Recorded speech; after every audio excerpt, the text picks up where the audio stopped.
कानपुर में कत्ल की ऐसी कहानी जिस पर से पर्दा उठा तो हर कोई सन्न रह गया। आरोपी ने जैसे ही कबूल किया वैसे ही लगा फिल्म दृश्यम के सीन रील से निकलकर रियल लाइफ में उतर कर आ गए। किसी क्राइम थ्रिलर की तरह चलने वाली इस कहानी का सस्पेंस 4 महीने तक बना रहा।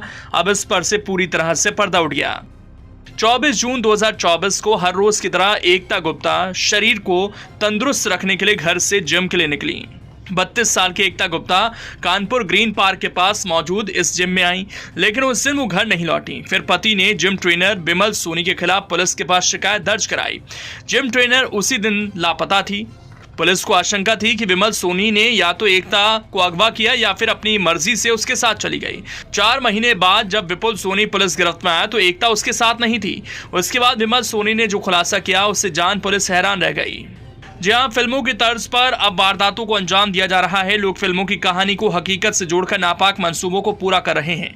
ऐसा ही कांड कानपुर पुलिस प्रशासन के सामने आया। जिस महिला की गुमशुदगी और अपहरण के तार एक शहर से दूसरे शहर में जोड़ रही थी, वो उसी दिन काल के गाल में समा गई थी जिस दिन वो घर से निकलकर जिम पहुंची। जिम में ट्रेनिंग देने वाले ट्रेनर ने कारोबारी की पत्नी एकता की हत्या कर शव को जिला अधिकारी के आवास से जुड़े हुए ऑफिसर्स कैंपस की जमीन में दफना दिया।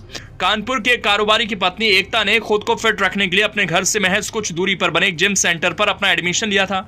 इस दौरान वो जिम ट्रेनर विपुल सोनी के संपर्क में आ गई। ट्रेनिंग देते हुए एकता और विपुल सोनी के बीच करीबियां बढ़ने लगी। 24 जून 2024 को जब एकता अपने घर से जिम पहुंची तो विपुल सोनी और उसके बीच जिम के बाहर कार में किसी बात को लेकर बहस हुई। पुलिस को विपुल सोनी ने बताया कि उसने एकता को अपनी शादी तय होने की जानकारी दी, जिस पर एकता और विपुल सोनी के बीच बहस हुई। तभी विपुल सोनी ने एकता की गर्दन में एक पंच मारा, जिससे एकता बेसुध हो गई। विपुल सोनी ने एकता को पूरी तरह मरा समझा और उसकी लाश को ठिकाने लगाने की फिराक में था। लाश को ठिकाने लगाने के लिए उसने शहर के बीचों बीच डीएम बंगले के पास के कैंपस की जमीन में एकता की लाश को दफना दिया। पुलिस ने जिम ट्रेनर विपुल सोनी की निशानदेही पर एकता गुप्ता के कंकाल को बरामद कर लिया है। पुलिस अधिकारियों ने खुलासा करने वाली टीम को 1 लाख रुपए का इनाम देने का ऐलान किया है। वहीं इस हत्याकांड ने कई सवाल खड़े किए कि जिस कार में शव को रखकर जिम ट्रेनर डीएम आवास कैंपस में पहुंचा, उसके अंदर कार गेट से कैसे घुसी। जिस कैंपस में शव को दफनाया उसमें 8 फुट के लगभग गड्ढा कब खोदा गया। जब गड्ढा खोदा जा रहा था तो फावड़े की धमक और आवाज को ना तो डीएम आवास के गेट पर तैनात किसी सुरक्षा कर्मी ने सुना और ना ही किसी गार्ड ने। घटनास्थल के सामने महज 15 फीट की सड़क के दूसरी ओर जज का आवास है। वहां भी सुरक्षा कर्मी गेट पर मुस्तैद रहते हैं। उन्हें भी क्यों कुछ नहीं दिखा। पुलिस की थ्योरी में अभी बहुत से सवाल उठ रहे हैं जिनके जवाब मिलने बाकी हैं।